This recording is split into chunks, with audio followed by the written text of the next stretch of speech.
Target এক হওয়ার কারণে মূলত আমাদের ভিতরে একটা ঐক্য গড়ে উঠেছিল এবং এই ঐক্যে আলোকে আন্দোলনটা সফল হয়। আন্দোলনের যে স্টেক হোল্ডার একাধিক হওয়ার কারণে নিজেদের ভিতরে পাওয়ার যে আমি কোনো কিছু পেতে চাই এই আন্দোলন থেকে, আমার প্রাপ্তির জায়গা মানে স্বীকার করা এবং পাওয়া, এইটাই আমাদের ভিতরে একটা অনৈক্য তৈরি করেছে।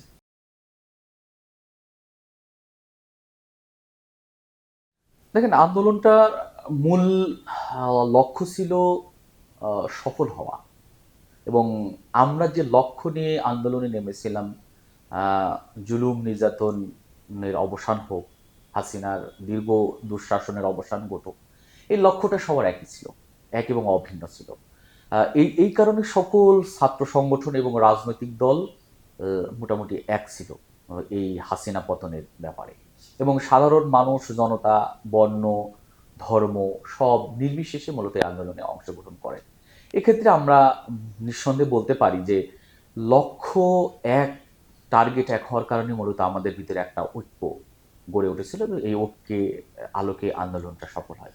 কিন্তু এখানে আর একটা বিষয় যে যখনই আন্দোলনটা সফল হয় তখন আহ, আন্দোলনের যে স্টেক হোল্ডার একাধিক হওয়ার কারণে নিজেদের ভিতরে পাওয়ার যে আমি কোনো কিছু পেতে চাই এই আন্দোলন থেকে, আমার প্রাপ্তির জায়গা মানে স্বীকার করা এবং পাওয়া, এইটাই আমাদের ভিতরে একটা অনৈক্য তৈরি করেছে। আর আরেকটি বিষয় হলো যে এই অনৈক্যটাকে আমি খুব বেশি নেগেটিভ দেখি না, কারণ বাংলাদেশের পার্সপেক্টিভে রাজনৈতিক দল মতাদর্শ ভিন্ন হওয়ার কারণে নিজেদের ভিতরে পারস্পরিক মানে রাজনৈতিক মতভেদ এবং আদর্শিক মতভেদ আছে এবং এটা থাকবে।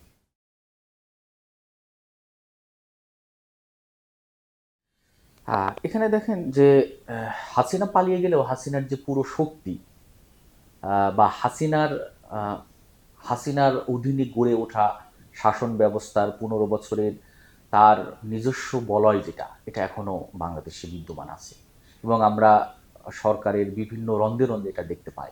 এবং আমি মনে করি যে মিডিয়াতে এই বিষয়গুলা, বা মিডিয়া কর্মী হিসেবে আপনারাও এই বিষয়গুলো খুব ভালোভাবেই দেখেন যে এরকম ব্যক্তিরা এখনো আছে। এটা হলো যে মানে আমাদের জন্য বা আমাদের দেশের জন্য চরম একটা ব্যর্থতার জায়গা যে একটা নিরপেক্ষ সরকার হওয়ার পরেও যে সরকার, আমি মনে করি ইতিহাসে সবচেয়ে বেশি শক্তিশালী হওয়ার কথা ছিল, কারণ সকল জনতার সাপোর্টে গড়ে ওঠা এই সরকার। অথচ আমরা দেখি যে এই সরকারের উল্লেখযোগ্য কার্যক্রমই খুবই নড়বড়ে বা দুর্বল। মূল কারণটাই হলো যে ওই বলয় থেকে, হাসিনার বলয় থেকে পুরো দেশ মুক্ত নয়, যার কারণে এখনো দেশ নিয়ে, জাতি নিয়ে প্রোপাগান্ডা অব্যাহত আছে।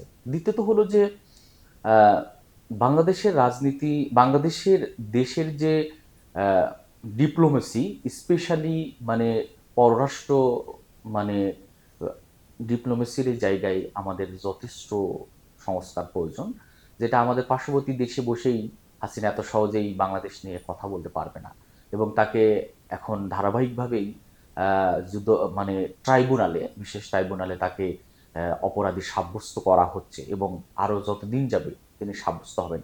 এখানে আরেকটা কথা বলে রাখি যে দেখেন যে বাংলাদেশের এত বড় একটা ঘটনা, এত মানুষ হত্যা, এরপরেও ও এখনো অনেক মানে এত 1 বছরের বেশি সময় চলে যাচ্ছে, কিন্তু উল্লেখযোগ্য এই ঘটনার সুনির্দিষ্ট অপরাধীদের মানে অপরাধগুলো প্রকাশ করে দোষীদেরকে আইনের আওতায় নিয়ে আসার যে কার্যক্রমটা, এটা খুবই গতিহীন বা খুবই সামান্য।